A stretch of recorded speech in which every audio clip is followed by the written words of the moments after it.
welcome to today's episode of the Balanced Approach podcast. I'm your host, Louis Padian. I hope that you're doing well and are enjoying the podcast and the topics we've covered so far. These podcasts are released every Monday, Wednesday and Friday, so be sure to subscribe wherever you are listening to be kept up to date.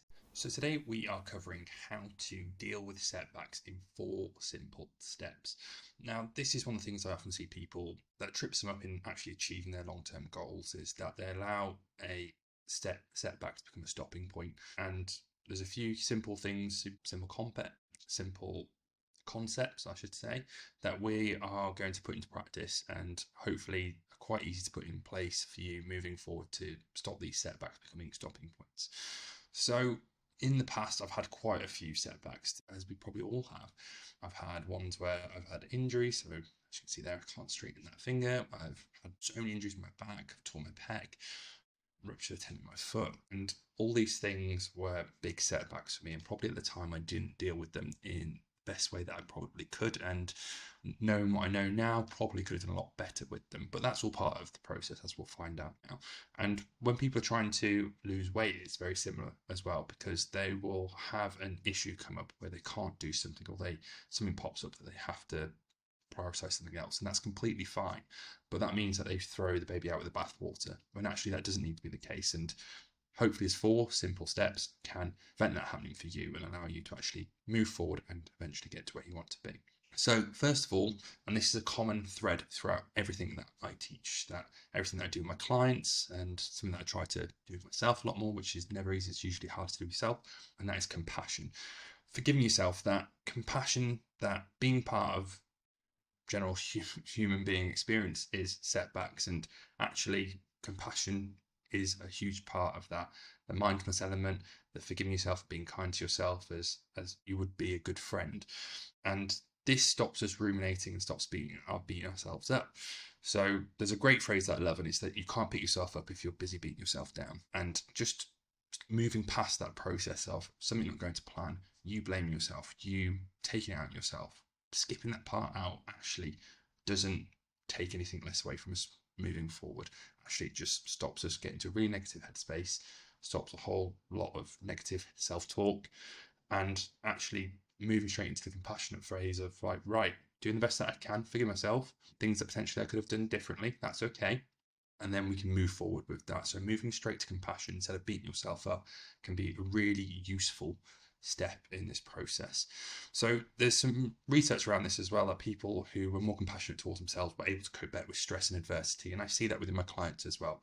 One of the more difficult things, and it's again another thread that I talk about, is that it's simple doesn't mean easy, and compassion is a very simple thing, but doesn't mean it's necessarily easy to put into practice. So us being compassionate with ourselves allows us to handle a lot of other things, a lot of life stresses a lot better, because we don't take them personally. We don't feel that we're the source of all the problems. Actually, we can go, well, this is life, this is part of the human experience, be mindful with it, take myself out of the situation and observe it a bit more neutrally. What would I say to a good friend? Lots of different ways to approach this, but being compassionate in general can help with a lot of adversity within your life. And I've actually found that people who were more self-compassionate were more likely to persist and in the face of challenges. And this is really key part of this process, is actually you being more persistent. Compassion is actually linked with that as well, because we're not beating ourselves up. We're not going, right, I'm the source of all the problems, therefore I'm not worthy of achieving anything, and that's the problem, that I'm not capable of this. We're all very capable human beings, and actually we get in our own heads and beat ourselves up around it. Actually going, this probably wasn't my fault, these are things that I'm still learning, and that's okay. And as we talk through the next few steps, that will help fuel us moving forward. That compassion is at the source of everything that we do. So the first one, being compassionate. Second, linked closely with this, but not quite the same, is understanding that setbacks are part of the process. And if they're not part of the process, you are very lucky, or probably not pushing yourself hard enough. And I wish I could say that we'd all put a plan in place and that we'd all move forward and we'd all achieve them with ease. And actually the setbacks teach us a lot along the way. And when we talk about weight loss in particular, it's actually not the outcome that, when you speak to someone who's lost a significant amount of weight, it's not the outcome that they value most. Actually, it's the process, things that they've learned along the way. And there might be things that are not related to weight loss at all, but they're all part of the journey. So understanding that these setbacks are actually part of the way, and there's a good phrase, the obstacle is the way, that actually us accepting this and embracing it, again, not fighting it, not fighting ourselves and not fighting the process, can help us move forward a lot better and stops those setbacks becoming stopping points as well. So trying to see opportunities instead of obstacles, that they are learning points rather than losing points. Those are all really useful sort of phrases to use in this situation. But what can we learn from it, and what can we move forward and go, this is a great opportunity to get better, to improve, so actually I'm more skilled and equipped next time. So with that, people who viewed failure as a learning opportunity are more likely to succeed in the long term, and that's probably something that you can probably resonate with in the areas that you're probably most successful in your life, that you've probably saw those opportunities rather than obstacles to improve, get better and learn from, rather than beat yourself up over and see as a point where you're not good enough and judge yourself against and stepping away from it. Also, people who with a growth mindset, where that's where the belief that their abilities can be developed through effort and learning, and that's a key part of it, that we can always get better. Most things are skills that we can learn. Most people will see somebody do something really, really well and actually say, oh, they must be gifted, they're born that way. And there might be an element of that, but actually they've probably learned a hell of a lot along the way. Same with confidence, same with eating better, becoming more physically active. There's a huge element of learning in there that people put in place to get really good, and some people really great and excellent at. So understanding that things can be learned as part of that. But people who had that growth mindset were more likely to persevere in the face of setbacks. And yeah, it's just that, right, this is an opportunity rather than an obstacle. Pardon me. So having that mindset switch, again, with that compassionate undertone, just allows us to progress without those negative emotions, those moments of us beating ourselves up, denting our self-confidence, our self-belief, and allows us to persevere and move forward a lot better. So second of all is understanding that setbacks are actually part of the process.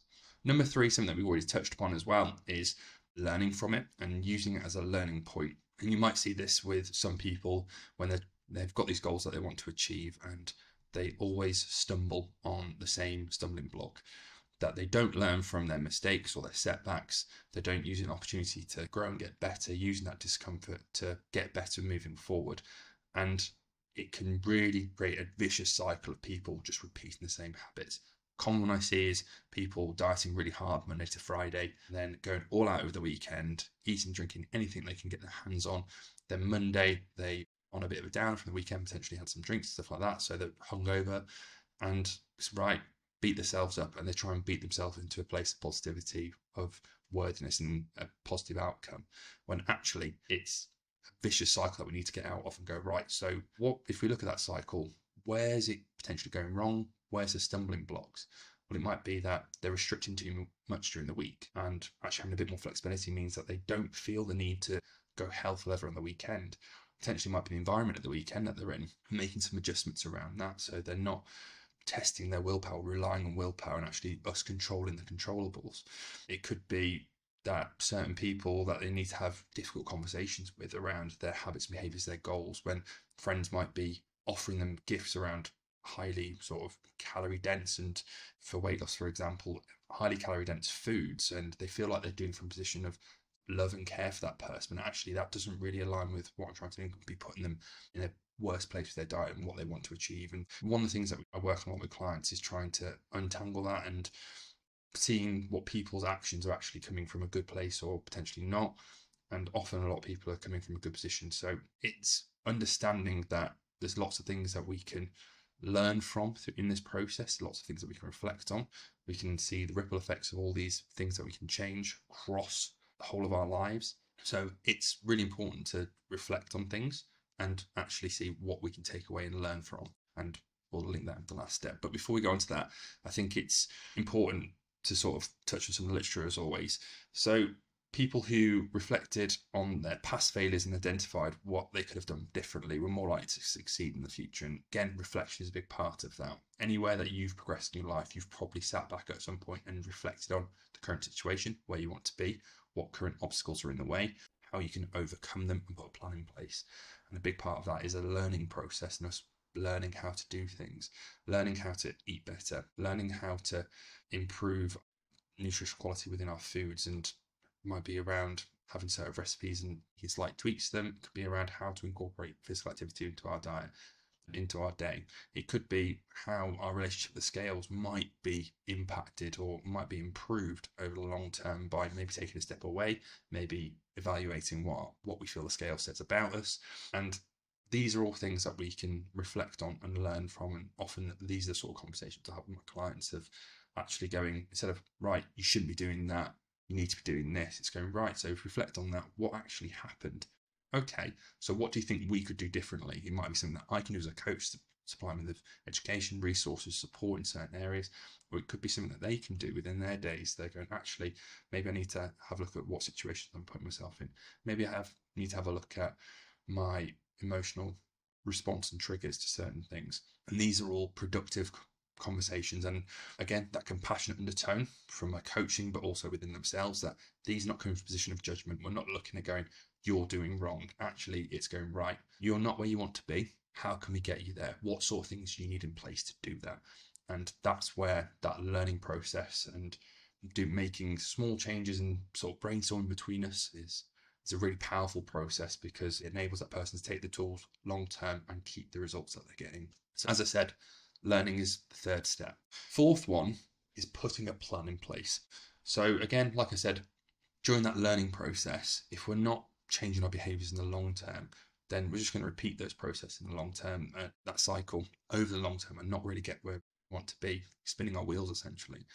So understanding, and we've talked about this in the goal setting podcast episodes previously, around how we might overcome this. So we might have the GROW model, which is goal, reality, obstacles and opportunities, what workarounds or work-ons we've got. So if we're using that model, we might go, right, so if somebody wants to lose weight, fantastic. We can definitely do that. Where are you now in regards to that? Okay, well, I'm not where I want to be. I might be 10 pounds, might be a stone, might be 2 stone off where I want to be.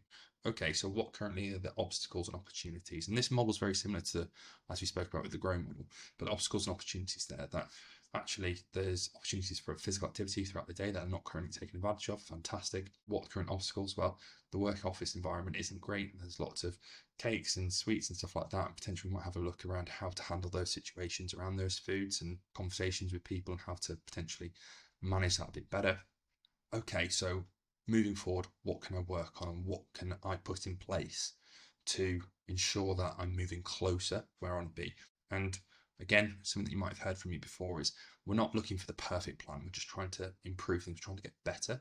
And this isn't saying that, right, once you've done this once, everything's going to be smooth sailing. That's not necessarily going to be the case. It's going to be a constant process of us going, right, so we've moved forward a few steps, and things have cropped up that we haven't really considered previously. Awesome, great opportunity for us to get some new skills, get better with the skills that we're currently doing.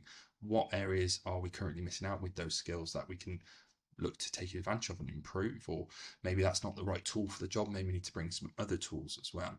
So there's lots of different things that we can do, but having a plan in place and being persistent with your goal but flexible with your approach is another great saying that I love, that we're still going to look to keep moving forward to get you where you want to be. That's always going to be the case. Fantastic. And when we get there, you know what? Probably there might be some other things that have propped along the way that go, actually, I want to try that now.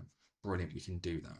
And it tends to be weight loss being the main focus initially, but physical fitness, getting fitter, feeling stronger, having a more positive relationship with food, stepping away from tracking your calories, stepping away from the scales, working on self-compassion and mindfulness activities as well. So there's lots of different routes throughout this, but that's where we're constantly looking at this 4-step process, where being compassionate is the main sort of source of that. We are understanding that these are things are part of the process, that the setbacks are something that we sort of embrace openly, that actually if we're not having these, then maybe we need to have a look at pushing ourselves a little bit harder to ensure that the learning process is happening.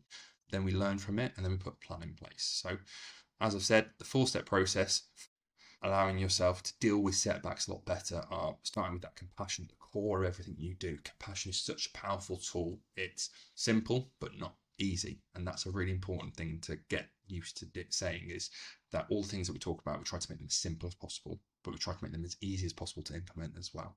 Number 2 is understand that these things are part of the process. It's not going to be smooth sailing, and that's okay. That this is all part of the human experience, that we need these setbacks in order to, as we move to step 3, learn from them to get better, because we need these hardships in order to become the person that we want to be in the long term. If we look at the person who's lost 5 stone, 10 stone, they've they've had a lot of battle scars along the way. They've learned a lot along the process. They've had a lot of setbacks probably. They're not going to have got there and gone, well, I'm exactly where I was previously with regards to my knowledge, my skills, my ability to handle stressful situations and regarding food and activity. They've gone through a lot, and actually that process has enabled them to get where they are long term. And then last of all is putting a plan in place. So making sure we've got that plan of action that we're going to try our best with, stick to. If it doesn't stick, then we need to address, maybe have a look at adjusting plan, and then proceeding with that and preparing ourselves to review it when necessary to ensure that we get where we want to be. So there you have it. Thank you very much for listening to today's episode of the Balanced Approach podcast. If you have any questions, queries, or would like to reach out to me, please do. I am at Louis Padian Nutrition, which is at LOUISPADIAN Nutrition on Instagram, Facebook, TikTok, and all other social media platforms. If you're looking for support in achieving your goals and living a healthier, happier, and more balanced life in the process, click the link below and inquire about working with me. Remember to subscribe to the Balanced Approach podcast wherever you're listening for more insightful episodes, and I look forward to speaking to you soon.